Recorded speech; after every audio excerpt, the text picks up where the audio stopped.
And then for us, the fact that we just went through it this spring for the first time, and they got an understanding, but now we're able to kind of go back and reinforce some things or answer some questions that they may have. So I think it's been very helpful. James, it's been revealed that 5 congressmen have sent a letter to Mr. Emmert and the NCAA asking them to rescind the sanctions against Penn State. What is your reaction to that? My focus is on what to call on third down against Central Florida. Obviously, that's something that's floating out there. And we'll see what happens. But again, spend very little time thinking or talking about those things because I don't want to be disappointed. I don't want our players to be disappointed. So we just focus on what we know. And right now it's very black and white. So we focus on that. Do you feel good that others are maybe sticking up for Penn State and going with that fight for Penn State with the NCAA? I'm excited to play Central Florida. And George O'Leary's a heck of a football coach, and they got a great program.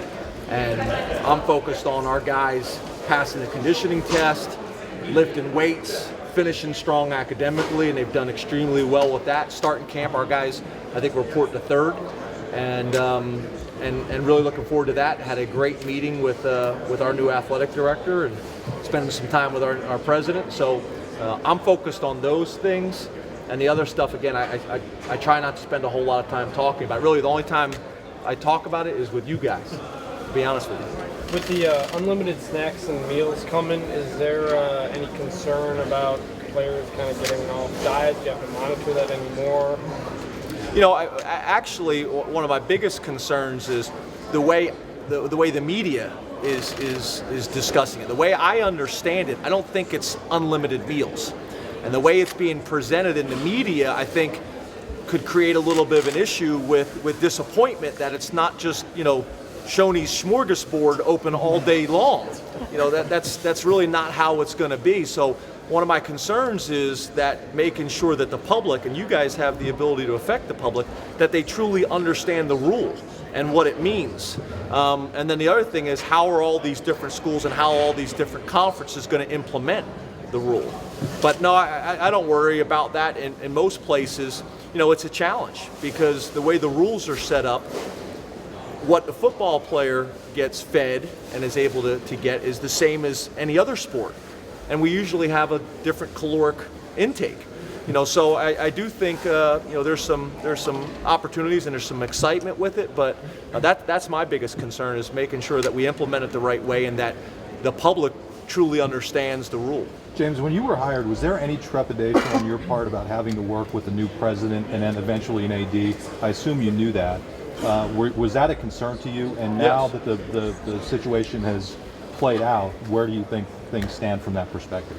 Yeah, it was a major concern. I don't think there's any doubt about it. When you take a job and you don't know who your bosses are going to be, and my boss is the athletic director, my boss is the president, my boss is the board of trust. I got a bunch of bosses. That's the other thing I always find unique is people say, well, you're the head coach, you're the boss now. You're not the boss. You're just working for different people now. But yeah, I think that was a big part. But the people that I was able to come in contact with at Penn State sold me on Penn State and the type of people that are going to be attracted to come and work at Penn State. So I was comfortable with that. I've been really, really excited getting to know President Barron. I've been really excited to get a chance to get to know our AD. It's a lot quicker, obviously. It's happening a lot faster. But no time like the present to get to work on it. We've had Big Ten head coaches meetings already. A lot of us have known each other for years anyway. So there's relationships that are already there, and you kind of know their styles and recruiting. You know their styles and how they coach as well. Obviously, every day you're learning more. This has been great. Kind of enjoying this. There's things that I probably, like always, every day I'm taking notes of things that I would do differently. We brought our players in this morning. Next year, I'm going to bring my players in the day before. I saw a lot of the other players here, and being able to show them Chicago a little bit. Go out and have a dinner, some deep dish pizza, and go out and kind of enjoy the city and get a chance to spend a little bit more time together. These are unique experiences. I want to make sure our guys get a chance to really, enjoy them. So that's something I probably do a little bit different. But yeah, every day just learning more and more about Penn State specifically and the Big Ten as a whole. What do you have to do? What do you want to get done this week? Well, pretty much most of the preparation has already been done. We've been working on it since the day we got the job. What helps is you have a model of that you've used for the last however many years, and you adapt that model and you make some tweaks, and you're constantly trying to kind of grow and evolve, but you have a model, so that's helpful. Obviously there's some rules with the NCAA too of when you can start, so a lot of things are figured out for you. But we feel pretty good to go. There's not a whole lot less left for us to do. It's just kind of cleaning up a few things, having some discussions as a staff, getting the final pieces of the puzzle put together and roll. But really the preparation's in the bag. It's behind us. You were talking